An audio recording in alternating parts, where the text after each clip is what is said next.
अंजरवाडी येथील शेतकरी यांचा भीमाशंकर कारखान्याला ऊस नोंदवला नाही, बाजूच्या शेतकऱ्यांनी अनुमती दिली नाही, हे प्रकरण नेमकं काय आहे?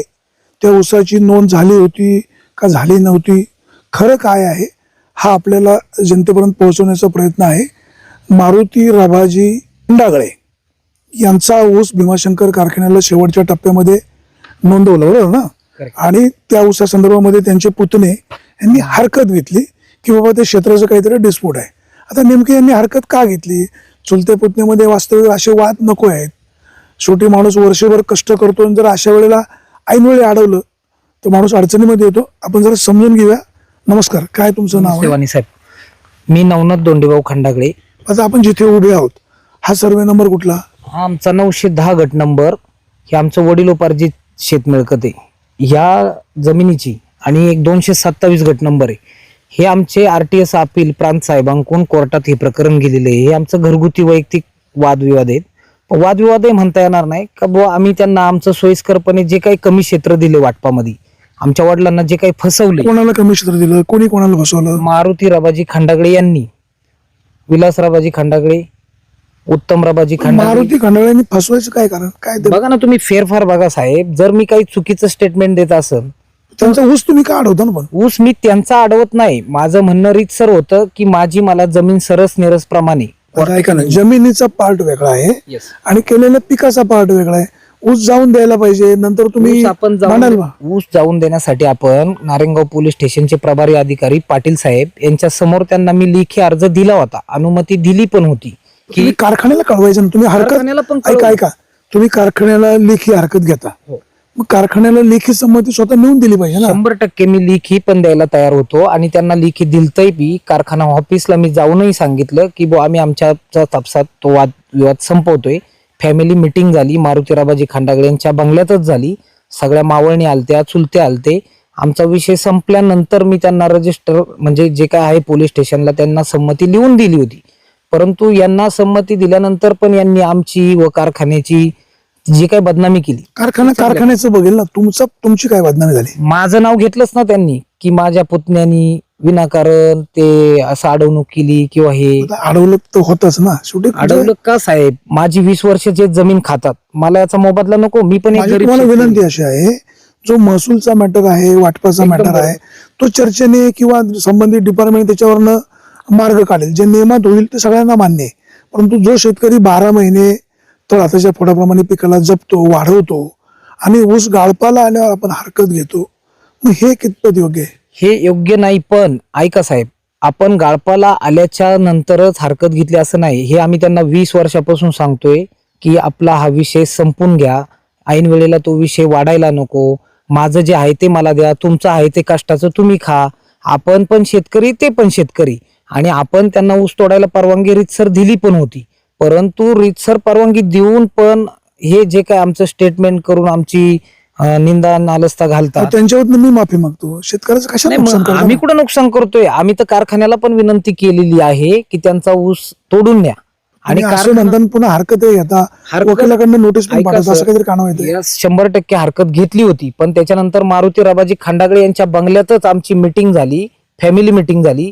त्याच्यात त्यांच्या बहिणी होत्या, मी होतो, माझे चुलते होते, अजून एक तो चुलत भाऊ तो होता, ते स्वतः होते, त्यांची मिसेस होती, ते आमच्या आत्याचा मुलगा जयसिंग थोरात ते पण होते. सगळ्या गोष्टी गुढी गुलाबीने आमच्या समजल्यानंतर मी त्यांना लेखी अर्ज पण दिला ऊस तोडण्यासाठी. आपल्याला त्यांची काही नुकसान करायची नव्हती. परंतु कारखान्याकडे देखील त्याची ऊसाची नोंद नव्हती. तो खोटं बोलतोय. कारखान्याच्या संचालक मंडळाचा जो काही निर्णय असेल तो काय मला माहित नाही. पण तुम्ही तक्रार केल्यावर माझी माहिती अशी आहे की भीमाशंकरकडे तक्रारदार माणसाने काही रक्कम डिपॉझिट करायची असते. नाही, तुम्ही डिपॉझिट केली होती? ती ऊस पेमेंट त्याचं जर स्टे करायची असेल तर त्या बाबतीतली ती 25,000 रुपये फी आहे. पेमेंट पुरतंय का? पेमेंट पुरते. पण आपण काय सांगितलं होतं का आमचा जो काही वादविवाद संपू द्या, 2 दिवसात आम्ही तो आमचा घरगुती मॅटर आहे तो आम्ही संपून तुम्हाला लगेच ऊसाला तोडायला परवानगी देतो. हा असा विषय खेळीमेळीत झाला होता. परंतु ह्या माणसाला आपण लेखी अर्ज देऊन सुद्धा यांनी जी काही काल बाईट चुकीची दिली ती पूर्ण चुकीची. तो त्यांचा पार्टी, त्यांनी काय सांगितलं ते पण कसं आहे, चुलता हा वडिलांच्या ठिकाणी असतो. मग शेवटी हा जन्म परत नाही, 100% सगळं जागेवर राहणार. ही बातमी करून झाल्यावर मी घरी पोहोचेल का नाही याची पण खात्री नाही. कशाला आपल्यामध्ये वाद पाहिजे? सुसंवाद ठेवा, मार्ग काढा. चुलता हे बापाच्या ठिकाणी आहेत, तर मी पण त्यांचा मुलगाच आहे नात्याने. त्यांनी मला जमीन देऊन टाकावा. आमचा वादविवाद नाही. ते पाकिस्तानचे, मी भारतातला किंवा मी पाकिस्तान मधला ते भारतातले, असं काही नाही आमचं. तुमची तांत्रिक मुद्द्यावर आता तुम्ही फाईट चालू आहे. येस, तुम्ही केस चालू असेल, प्रांतांकडे असेल किंवा कलेक्टर साहेबांकडे असेल, बरोबर. तो जो निर्णय लागेल तो लागेल ना. 100% तशा मला मान्य. प्रकारचं प्रतिज्ञापत्र करून जर हे क्षेत्र तुमच्या वाट्याला आलं तर याचं पेमेंट तुम्हाला मिळायला हवं. मान्य. नाही आलं तर त्यांचं त्यांना मिळावं. असं एकत्र बसून काहीतरी ऍफिडेव्हिट करा, प्रतिज्ञापत्र तयार करा. आहेत त्या चर्चेला पण मी तयार आहे. आणि मी त्यांना ते लेखी पण दिलं होतं, पण ते स्वतः तयार झाले आणि संध्याकाळच्या 7:30 पावणे 8च्या टायमिंगला सगळ्यांसमोर म्हणले का मला मान्य नाही, तुला कुठं जायचं तिकडे जा. मग ही त्यांची पद्धत नाही ना. ते जर कायदा महत्वाचा आहे. कायदा आहे ना, कायदा सगळ्यांना मान्य करायला लागतो. 100% मी ती त्याला जमीन मान्य. तुमची कायदेशीर निघाली तर तुम्हाला मिळेल, मग तुमची मी- नाही निघाली तर मी त्यांना जाईल. मान्य ना सर त्याला. समजा जो काही कोर्टाचा निकाल लागल किंवा जो काही प्रांत साहेबांचा निकाल लागेल तो मलाही मान्य राहील आणि तो त्यांनाही मान्य करावा लागेल. तुमच्या गावामध्ये तंटामुक्ती समिती आहे, तंटमुक्ती समिती आहे ना तर सर. त्यांच्याशी काय डायलॉग केला? त्यांच्याशी डायलॉग करून जो या गोष्टीला 2000 मला वाटते 5-6 पासून ही माझी स्पर्धा चालू आहे. मी यांना भरपूर मिटिंगा घेतल्या, नातेवाईकांना बोलवलं, सगळ्यांना रिक्वेस्ट करून सांगितलं की बाबा माझी मला जमीन द्या, तुमची तुम्ही घ्या, जी नियमात आहे ती द्या, मला तुमची जास्त नको, तुमची खरेदीची नको. मी माझ्या जी हक्काची आहे वडिलोपार्जित ती मी माझी यांना मागतोय. परंतु हे 20 वर्ष झाले, माझे वडील मरून गेले तरी यांनी मला ती जमीन माझी मला दिली नाही. सातबारा कोणाच्या नावावर आहे? 7/12 आता फेरफारनुसार आमच्या चौघांच्या नावाने झालेला आहे. तुमच्या नाव, तुमचं नाव आलं का त्याच्यावर? माझं नाव आहे ना. म्हणजे हरकत घ्यायला तुम्हाला अधिकार आहे. 100% आहे सर. ही वडिलोपार्जित जमीन आहे, ही काय आमची खरेदीची नाही. ही वडिलोपार्जित जमीन असल्यामुळे वारस हक्कानी या चौघांना जमीन वाटप झालेली. मग वारस हक्कानी झाली तर ती समान मिळावा, सरस निरस प्रमाणे, एवढीच माझी विनंती आहे. बाकी माझा त्यांना दुसरा काहीच विषय नाही. आता तुमच्या गावचे माऊली खंडागळे शिवसेनेचे जिल्हा प्रमुख आहे, एक समाजामध्ये त्यांना एक वेगळं उंचीचं स्थान आहे. मग त्यांच्यासारख्याची मध्यस्थी घालून काही मार्ग नाही निघत? भरपूर मध्यस्थी झाल्या साहेब. माऊली खंडागळेंचं मला काही माहित नाही, त्यांनी तिथपर्यंत गेलेत का नाही किंवा मी त्यांच्याकडे गेलोय का नाही मला ते माहित नाही. परंतु सूरज भाऊ वाजगेंकडे हे विषय गेले होते मारुती राबाजी खंडागळे घेऊन, तर मी तिथेही चर्चेला तयार होतो. सूरज भाऊ वाजगे म्हणले आपले एक फॅमिली आहे, आपण एक सामंजस्यपणाने मिटू, तर आपण त्याही चर्चेला तयार होतो साहेब. आपलं काही म्हणणं नाही. आणि ते इथे बसले तरी माझी तयारी मिटून घ्यायची. पण त्यांनी काल त्यांच्या बंगल्यात जी मिटिंग घेतली तिथं ते लोक तयार झाली होती. काल बेंगलोर किती वाजता मिटिंग झाली? त्यांच्या बंगल्यात त्यांच्या बहिणी होत्या, त्यांचा भाऊ होता, मी स्वतः होतो. आज त्यांची गुरुवार आहे, काल कधी मिटिंग झाली? आमची मिटिंग मला वाटते सोमवारी झाली सर. सोमवारी झाली. हो. तेव्हा तुमचा म्हणजे तह झाला? तह नाही झाला, आमचं सामंजस्यपणाने सगळं तिथं मिटलं होतं. स्वतः मारुती राबाजी त्याला तयार झालते. परंतु संध्याकाळी 7:30 पावणे 8च्या टायमिंगला त्यांना काय उंगी आली माहित नाही. ते म्हणले मला मान्य नाही, तुला कुठं जायचं तिकडे जा. मग म्हणून मला नाही लाज असतं, मी कोर्टात गेलोय. मग प्रकरण कोर्टात चालू आहे, तर मी त्यांना कुठल्या कोर्टात आहे? आपल्या जुन्नर न्यायालयात. मग आता मला सांगा, सध्या कोर्टाने त्याला काय स्टे वगैरे दिलाय? स्टे ऑर्डर मी मागितली होती कोर्ट साहेबांकडे, परंतु यांनी त्याच्यावर कॅविट दाखल केलं, विनंती केली कोर्टाला की बाबा आमचं म्हणणं मांडून घ्या. त्याच्यामुळे स्टे ऑर्डर थांबवलेली या दोघांनी. मग आता तुमची भूमिका काय? ऊस तोडून द्यायचा, नेऊन द्यायचा की नाही? माझी भूमिका अशी नाही का त्यांचा ऊस अडवायचा किंवा त्यांना तोडून नाही द्यायचा, पण त्यांनी कुठेतरी चर्चेला बसून हा विषय घरगुती आहे साहेब. याला उगाच राजकीय वळण देऊन किंवा काही गोष्टीचा भाव करून हा विषय संपणार आहे. शेवटी तो चुलताय, मी त्यांचा मुलगाच आहे ना. चुलत्या पुतण्याचं नाते, मला वडील नाही, मग त्यांनी वडिलांसारखंच मला समजून घ्यावा. जशी त्यांना 2 मुले तसा मी त्यांचा 3रा मुलगा आहे. मग त्यांनी मला कुठेतरी न्याय देऊन हा विषय संपवावा. माझी काय हरकत नाही ऊस तोडून देण्यासाठी त्यांना. मग आता त्यांची भूमिका जे कायदेशीर मार्गाने काय होईल ती त्यांची राहिलेली आहे. बरं. पण तुम्ही जर पुढाकार घेतला आणि ऊस जाऊन दिला तर काय होईल? माझी 100% हरकत आहे की त्यांचा ऊस तुटून जावा, त्यांचं त्यांना बिल मिळावा. परंतु त्यांनी माझाही विषय कुठेतरी समजून घेऊन ते पण विषय संपून टाकावा. बाकी काही विषय नाही. सध्या शेतकरी बांधव खूप अडचणीमध्ये असतात.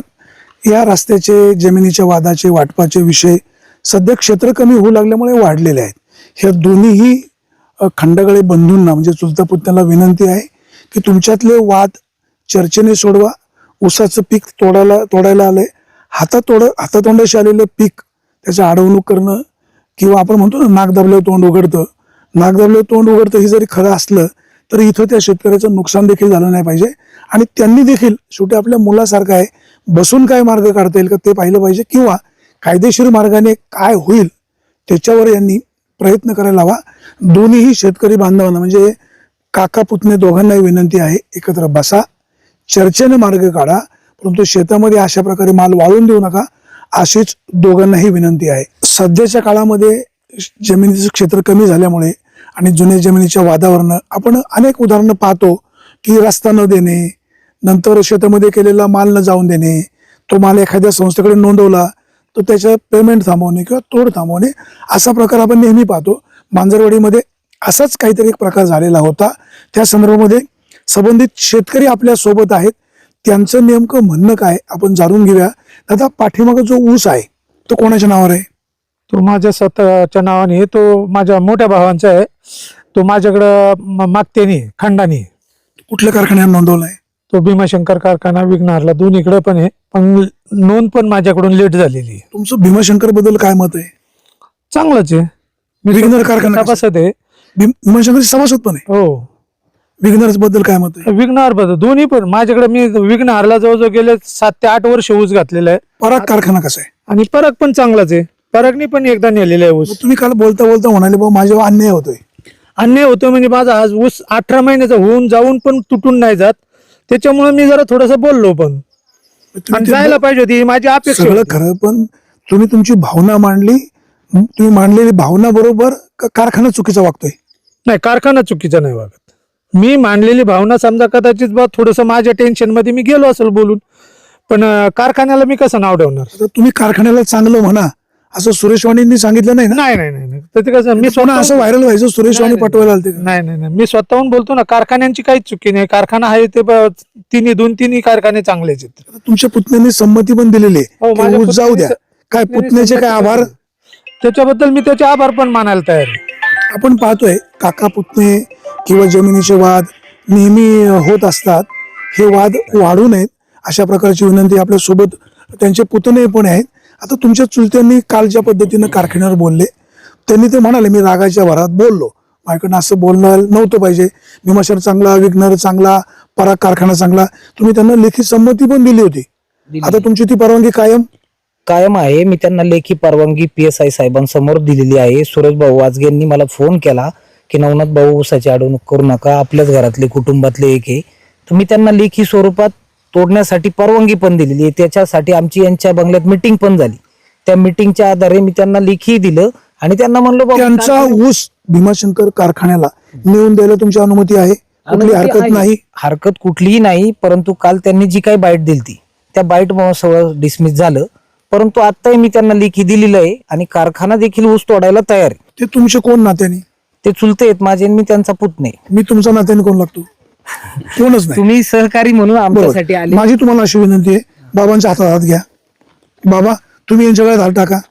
पोरगा आहे आपला, घेतो ना. आपण पाहतोय शेवटी वाद मिटवणं महत्वाचं. सुरेश भाऊ, काका पुतण्याचा वाद मिटलेला आहे, तुम्ही काय सांगाल? नाही, काका पुतण्याचा वाद असा महाराष्ट्रात मिटला पाहिजे. नाही नाही, तो विषय राजकीय वेगळा आहे. इथे शेतकऱ्यांचा दोघांचा जो डिस्प्यूट जो होता, राजकीय गंमत जाऊ द्या, पण साहेब मी ह्या कुटुंबाचा फार जवळचा स्नेही, खंडाळे कुटुंब आहे आणि अतिशय चांगलं कुटुंब आहे. हे सगळे एज्युकेटेड लोक आहेत, शेतकरी लोक आहेत आणि नवनाथ भाऊ असेल, फौजी असेल, मारुतीदादा असेल, हे सगळे जवळचे माझे सहकारी आहेत. आणि ह्या कुटुंबाचा पहिल्यापासूनचा अनेक विषय मला माहिती आहेत. मारुतीदादांना जर काय अडचण आली तरी माझ्याकडे हक्कन येत असतात, नवनाथ भाऊ माझ्याकडे हक्कन येत असतात. आणि हा जो विषय झाला होता हा यांचा थोडा वाटपाचा विषय होता. आता हा विषय कोर्टात पण सुरू आहे, परंतु याच्यामुळं कोणाचं आता त्यांनी कष्टाने किल्लीची शेती आहे, ह्यांच्या ऊसाची अडवणूक नको, या ठिकाणी नवनाथ भाऊंना पण आम्ही त्या ठिकाणी समजून सांगितलं. आणि ह्या कुटुंबातील जे काही मंडळी आहे, जयसिंग नाना असेल, गोरख भाऊ असेल, यांची बैठक चांगली, या गावची बैठक चांगली. जरी मी त्यांना एकच ह्या गोष्टीचं सल्ला दिला की तुमच्या पहिलं गाव पातळीवर मिळते का बघा, तुम्ही सगळे एकत्र कुटुंब आणि फार चांगलं कुटुंब आहे, एकत्र जर बसून गाव बैठकीत किंवा तुमच्या जर चर्चा आली कुटुंबामध्ये त्याच्यातून भेटतं तर बघा, नसं तर पुढं कोर्ट आहे, बाकीच्या गोष्टी आहे, आमच्यासारखी मंडळी आहे, तुमच्यासारखी साहेब मंडळी, पत्रकार मंडळी आहेत, मग त्यावेळेस आपण नक्कीच मदत करू ना. पण आता ह्या ऊसाची अडवणूक नको म्हणून खरं तर मी या ठिकाणी आलो. आणि आता आपण दोघांचं खरं तर तुम्ही पण थोडा या गोष्टीसाठी पुढाकार घेतला की जेणेकरून आता आपण पाहतोय की नवनाथ भाऊंना खरं तर वडील नाही, त्यांना 5 बहिणींच्या मागं खरं तर हा एक भाऊ आहे, त्यांनी पण अतिशय कष्ट केले आहेत. आपल्याला पण वाटतं की चुलत्याने पण वडिलांसारखं राहावं आणि यांनी पण त्याला मुलासारखं जपावं, ही आपली भावना आहे, बाकी काय नाही साहेब. भाऊ ते काल जे काही प्रकार घडला त्याच्यावर तुम्ही काहीतरी कमेंट केलेली आहे, ती कमेंट मागे येणार? ती कमेंट मी 100% मागे घ्यायला तयार आहे. मी काही ती कमेंट त्यांच्या हेतून टाकली पण आता नव्हती. मागे घेणार, 100% मागे घेणार. ऊस जाऊन देणार, तसं लिखी देणार. शेतकरी बांधवांनो, शेवटी हा जन्म परत परत नाही, प्रत्येकालाच जायचं आहे. जोपर्यंत आपण जिवंत आहोत तोपर्यंत चांगलं करता आलं तर बघा, कोणाचं चांगलं करता नाही आलं तर वाईट करू नये. हे काका पुतणे एकत्र आले याचा आनंद आहे. ऊस भीमाशंकर कारखान्याने लवकर तोडून न्यावा, दादांनी संमती घ्यावी आणि त्यांनी एकमेकाची अडवणूक करू नये. त्यांचं जमिनीचं जे काही डिस्प्यूट आहे ते कायदेशीर मार्गाने सोडवा, एकत्र बसून सोडवा. आमच्यासारख्याची पामराची काही मदत लागली तर आम्ही देखील मदत करू. शेतकरी बांधवांना पुन्हा पुन्हा विनंती आहे, आपण एकमेकाशी संघर्ष करू नका. हा जन्म परत नाही, गोडीनं गाडा जातो. सुरेश वाणी, विघ्नर टाइम्स, मांजरवाडी.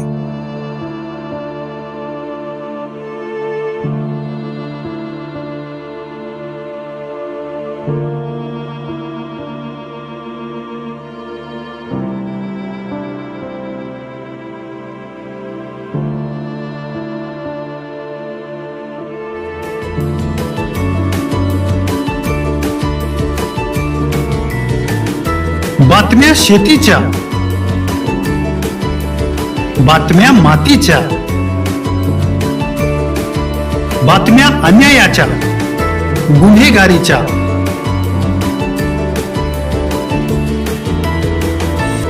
राजकारणाच्या आणि समाजकारणाच्या, शोषणाविरुद्ध बुलंद आवाज, जनसामान्यांच्या हुंकाराची गाज, सत्कार्याला प्रोत्साहन, दुष्कृत्याला अनुशासन, निर्भीड, निस्पृह, सडेतोड, बेधडक आणि रोखटोक म्हणजेच विघ्नहर टाइम्स. शोध बातमीचा, ध्यास सत्याचा. आपलं चॅनल, आपली बातमी. सबस्क्राईब तर कराच, पण बेल आयकॉनवर क्लिक करायलाही विसरू नका.